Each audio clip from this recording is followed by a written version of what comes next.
Assalamu alaikum, students. Welcome in the class of inorganic chemistry.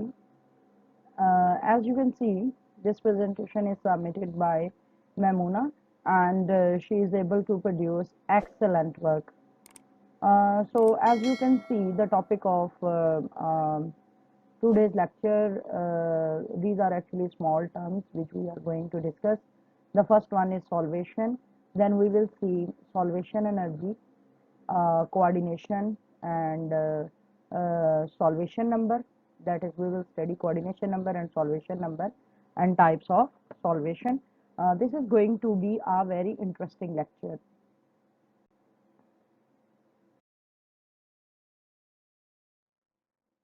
So what is solvation?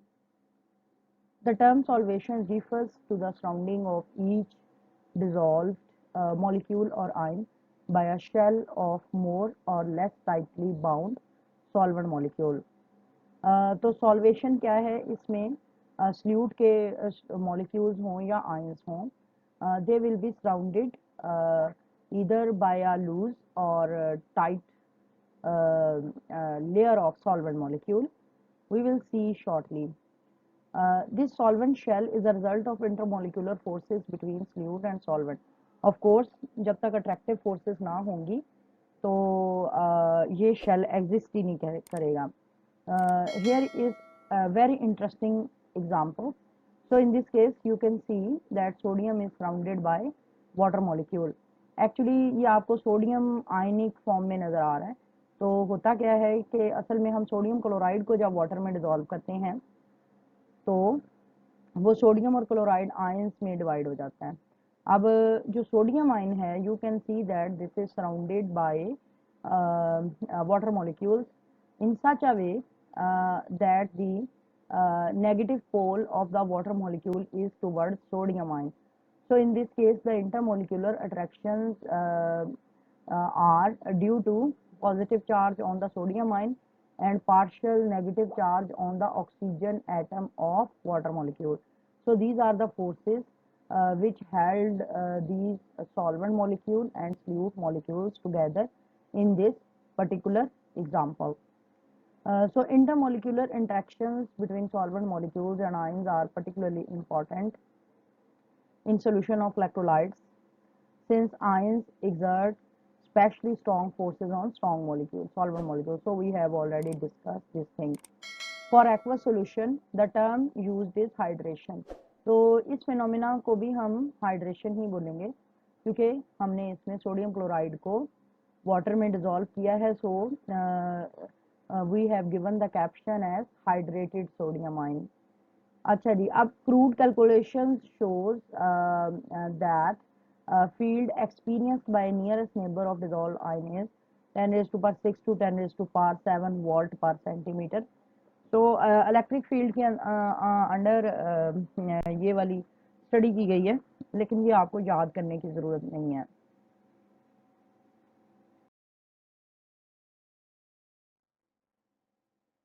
Now, what is solvation energy? The free energy of solvation is a measure of solvation ability of a particular solvent.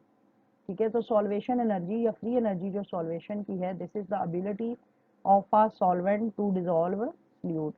The dissolution of a substance requires that not only the interaction energy of solute molecule for solute, the lattice energy be overcome, but also the interaction energy between the solute molecules themselves. This is compensated by the gain in free energy of solvation. अच्छा, अब solvation का phenomena होता क्यों है? Actually, you know that intermolecular forces are present between the molecules of solvent as well as between the molecules of solute.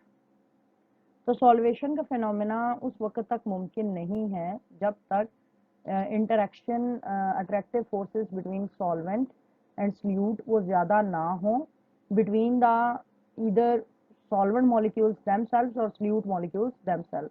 तो उन intermolecular forces को overcome करना ज़रूरी है जो कि सॉल्वेंट के मॉलिक्यूल्स के अंदर हैं या सल्यूट के मॉलिक्यूल के अंदर है. सो लैटिस एनर्जी जो है सॉल्वेंट मॉलिक्यूल की, उसको भी ओवरकम करना ज़रूरी होता है और लैटिस एनर्जी ऑफ सल्यूट को भी ओवरकम करना जरूरी होता है, तभी हमें सोल्यूशन मिलेगा।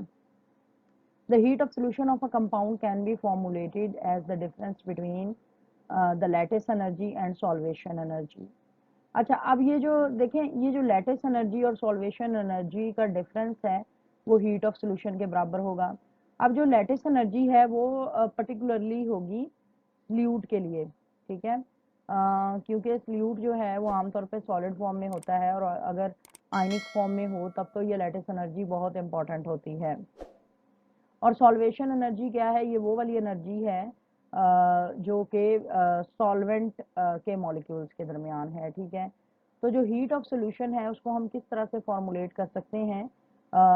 As a result of difference between the lattice energy and solvation energy, ठीक है। जो सॉल्वेशन एनर्जी और लैटिस एनर्जी का जो डिफरेंस है वो हीट ऑफ सॉल्यूशन के बराबर होगा। असल में क्या है कि सॉल्वेशन एनर्जी वो भी पॉजिटिव या नेगेटिव हो सकती है, और लैटिस एनर्जी जो है वो भी पॉजिटिव या नेगेटिव हो सकती है। तो इन दोनों का जो अलजेब्रिक सम है वो हीट ऑफ सॉल्यूशन के बराबर होगा। लैटिस एनर्जी कब एब्जॉर्ब या एवॉल्व होगी? जब हम एक आयनिक सॉलिड को सॉल्वेंट के अंदर डिसॉल्व करेंगे। ये उसके इंटरैक्टिव फोर्सेस के टूटने की वजह से होगा, यानी सल्यूट के इंटरैक्टिव फोर्सेस के टूटने की वजह से होगा। और सॉल्वेशन एनर्जी कब रिलीज या एब्जॉर्ब होगी? जब हम ये सल्यूट को सॉल्वेंट में ऐड कर देंगे, उसको सॉल्वेशन एनर्जी, और उन दोनों का जो अलजेब्रिक सम है वो हीट ऑफ सॉल्यूशन के बराबर होगा। If the liberated energy is higher than lattice energy, then the overall pressure is process is exothermic, ठीक है। तो अगर जो एनर्जी रिलीज हो रही है वो लैटिस एनर्जी से ज्यादा हो तो इसका मतलब ये होगा कि ज़ाहिर एनर्जी रिलीज होगी, ठीक है। तो वो फिर एक्सोथर्मिक प्रोसेस होगा, और अगर सिस्टम जो है वो एनर्जी यूज करे तो वो एंडोथर्मिक प्रोसेस होगा, ठीक है।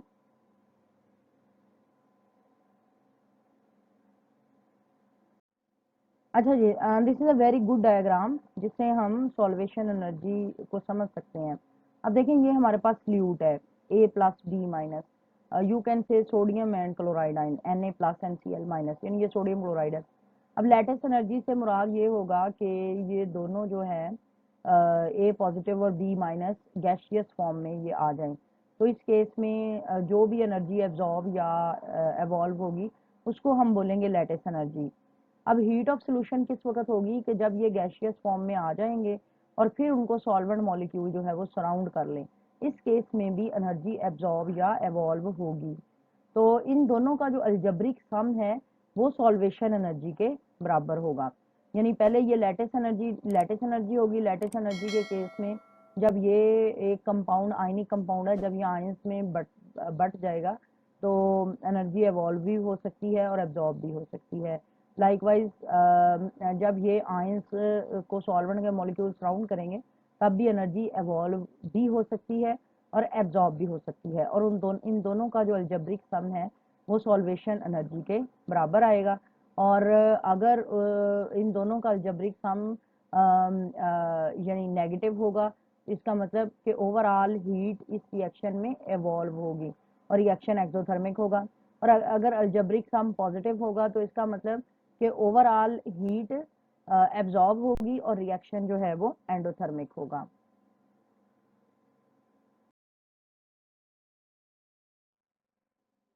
So there are four principal components.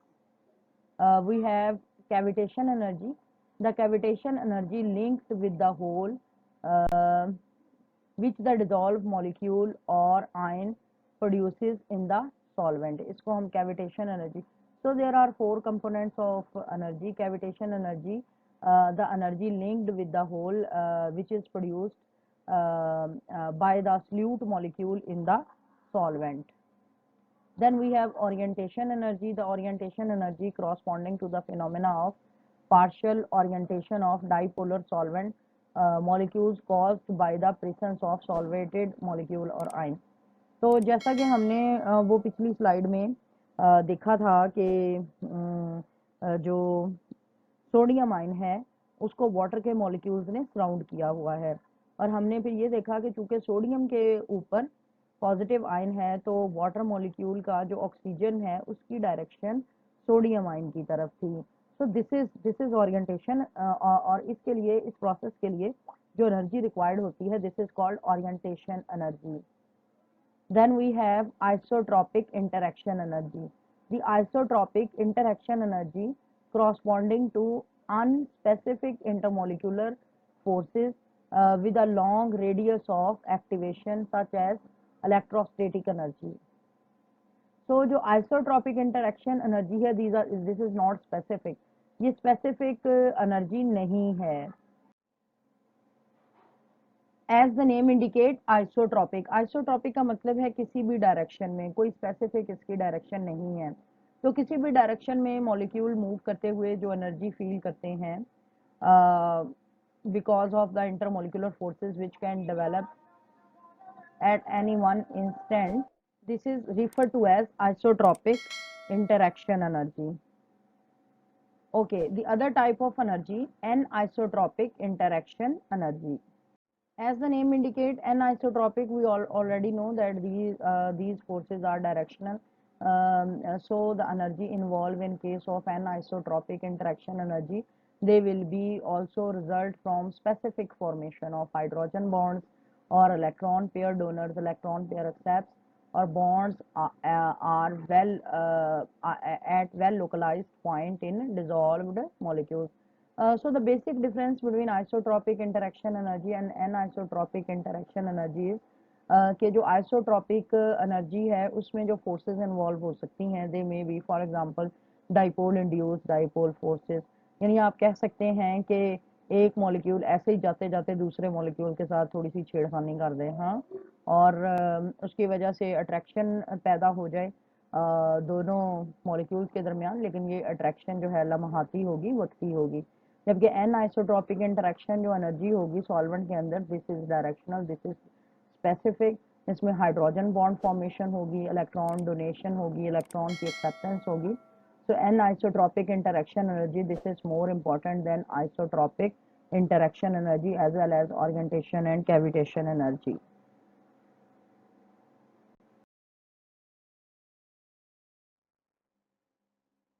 Coordination number, we are well aware of this factor as we have studied this in the previous classes as well. So coordination number is defined as the number of solvent molecule in the first coordination sphere of an ion in solution.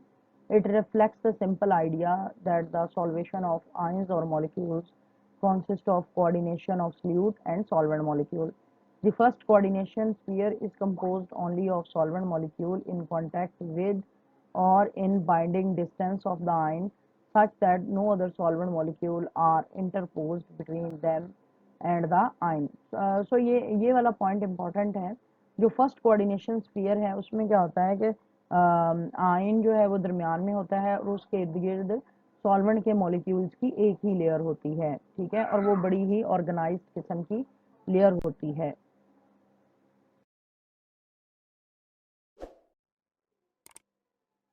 Then we have solvation number.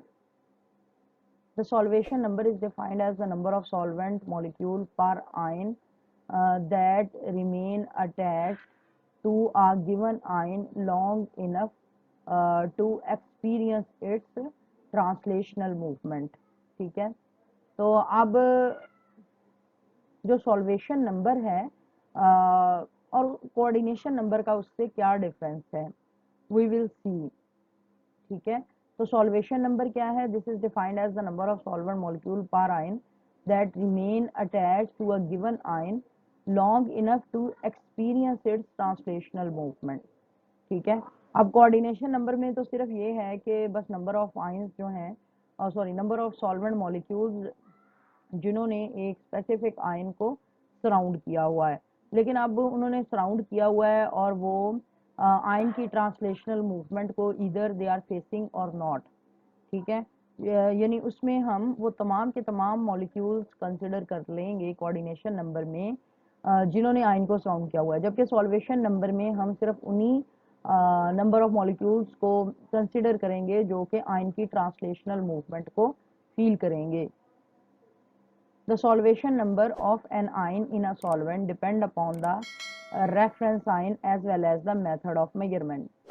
Smaller the anion or cation, more is its solvation and greater is its solvation number and solvation energy.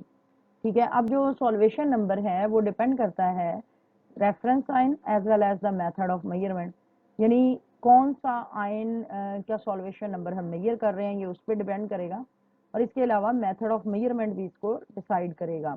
यानी इसका मतलब है कि actually solvation number को जो चीज़ें impact कर रही हैं, एक तो आयन कौन सा है स्पेसिफिक आयन, और दूसरा क्या है मेथड ऑफ मेजरमेंट भी इसको इम्पैक्ट कर सकता है, क्योंकि एक्चुअली सॉल्वेशन नंबर में हमने वो नंबर लेना है, number of molecules of solvent we will consider which will face the translational movement of that ion. तो ट्रांसलेशनल मूवमेंट स्टडी करने के लिए ज़ाहिर है जो भी मेथड हम यूज़ करेंगे वो बड़ी अहमियत रखता है, क्योंकि कुछ मेथड जो है बड़े सेंसिटिव होते हैं और कुछ मेथड्स इतने सेंसिटिव नहीं होते, तो इसलिए सॉल्वेशन नंबर में फ़र्क आ सकता है depending upon the method use. इसके इसके अलावा क्या है, स्मॉलर द एनाइन और cation more is it's solvation. ठीक है, एनाइन या केटाइन जितना स्मॉल होगा उसकी सॉल्वेशन नंबर उतना ही ज़्यादा होगा और उसकी सॉल्वेशन एनर्जी भी उतनी ही ज़्यादा होगी। तो हैलोजन आयंस की सॉल्वेशन एनर्जी जो है हमें पता है कि फ्लोराइड की सबसे ज़्यादा है। वैसे तो ये चार्ज टू साइज रेशो पे भी डिपेंड करती है, चार्ज टू साइज रेशो जितनी ज़्यादा हो सॉल्वेशन एनर्जी उतनी ही ज़्यादा होती है, और सबसे ज़्यादा चार्ज टू साइज रेशो जो है फ्लोराइड की है, फिर उसके बाद क्लोराइड आ जाता है, फिर ब्रोमाइड और फिर आयोडाइड।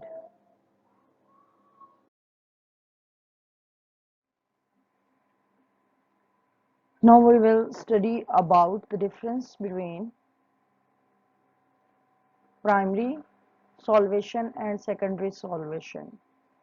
अच्छा जी, as we have discussed in the previous slides के स्ल्यूट के मॉलिक्यूल के इर्द गिर्द एक प्राइमरी सॉल्वेंट की लेयर जो है वो एस्टेब्लिश हो जाती है, यानी स्ल्यूट के मॉलिक्यूल्स स्ल्यूट के इर्द गिर्द सॉल्वेंट के मॉलिक्यूल्स की जो एक प्राइमरी लेयर एस्टेब्लिश हो जाती है, उसकी वजह से जो सॉल्वेशन होती है that is called as primary solvation. उसकी वजह से जो स्ल्यूट सॉल्वेंट के अंदर डिसॉल्व हो जाता है, this is termed as primary solvation. The first coordination sphere is composed only of solvent molecule in contact with or in bonding distance of the ion such that no other solvent molecules are interposed between them and the ion.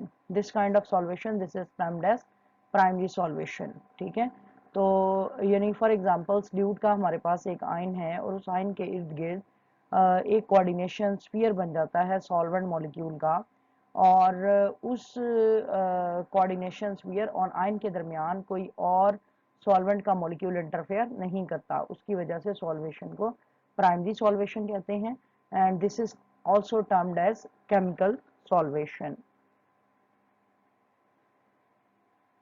The secondary solvation, this includes the partial ordering of more distant solvent molecule beyond the primary solvent shell. This is termed as secondary solvation. तो स्ल्यूट की जो solvent molecule की जो first layer है around the स्ल्यूट ion और स्ल्यूट molecule, उसके अलावा उसके इर्द गिर्द जो सॉल्वेंट के मॉलिक्यूल की एक पार्शियल ऑर्डरिंग बन जाती है, यानी ज़रा दूर एक तरह की अट्रैक्शन बन जाती है between the solute and the solvent molecule. इसको हम सेकेंडरी सॉल्वेशन कहते हैं। ऑब्वियसली चूँकि इसमें स्ल्यूट और सॉल्वेंट मॉलिक्यूल के दरमियान डिस्टेंस ज़्यादा होता है, इसलिए ये इतनी ऑर्डर्ड नहीं होती। This is termed as secondary solvation, and secondary solvation, this is also termed as physical solvation.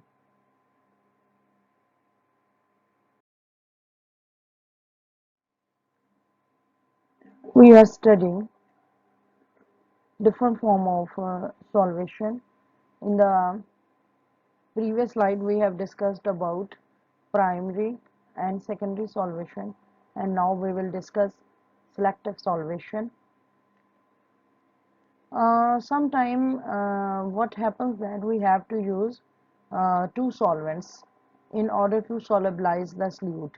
ठीक है, तो अब उसमें होता क्या है कि हमारे पास दो सॉल्वेंट्स होते हैं, और ऐसे सॉल्वेंट को हम कहते हैं बाइनरी सॉल्वेंट मिक्सचर, और उसको फिर हम एक सल्यूट के डिसोल्यूशन के लिए यूज़ करते हैं। रीज़न क्या होता है कि एक सॉल्वेंट के अंदर you may say that it is not perfectly soluble.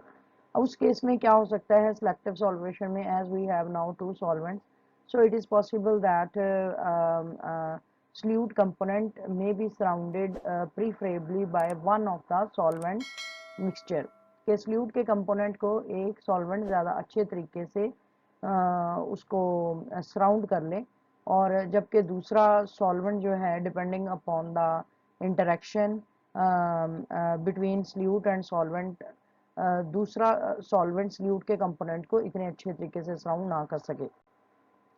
ऐसी सॉल्वेशन को we call as selective solvation, and this also result in negative free energy of the solvation.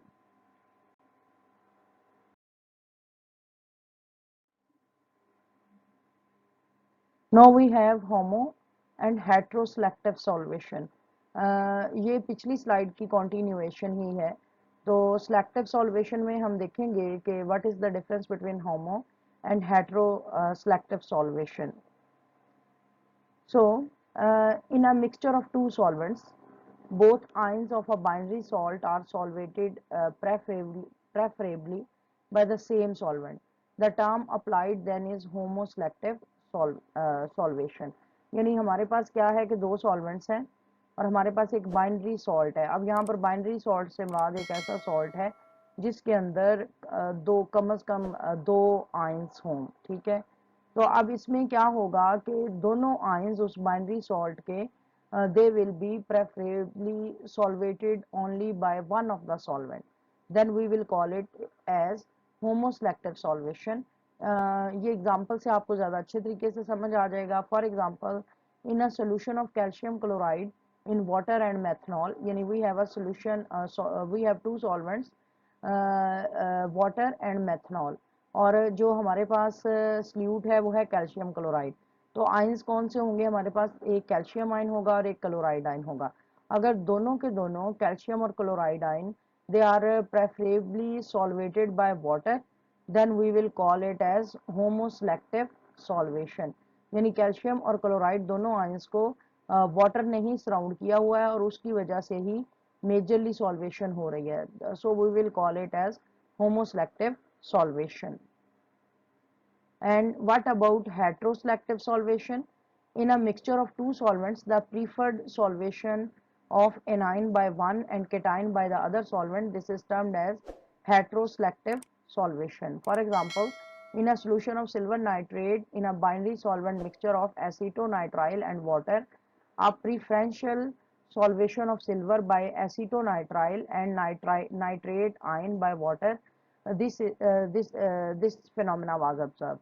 यानी अब इस केस में हमारे पास क्या है, दो सॉल्वेंट्स हैं, एसीटोनाइट्राइल एंड वाटर, और जो सॉल्ट है वो है silver nitrate.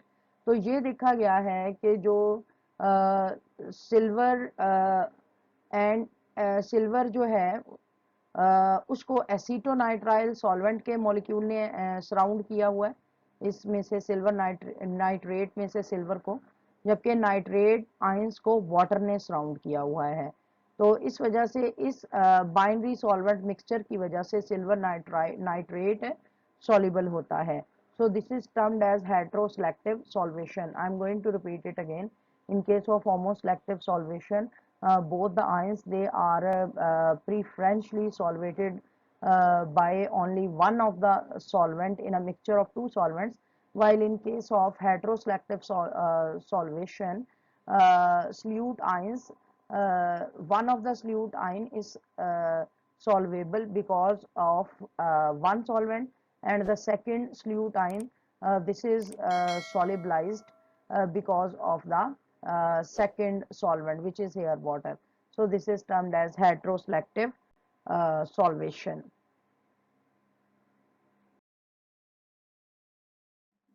Okay, one thing that you can't fake is chemistry. Quite nice. Thank you very much. We will meet with another topic in the next lecture. Till then, Allah Hafiz.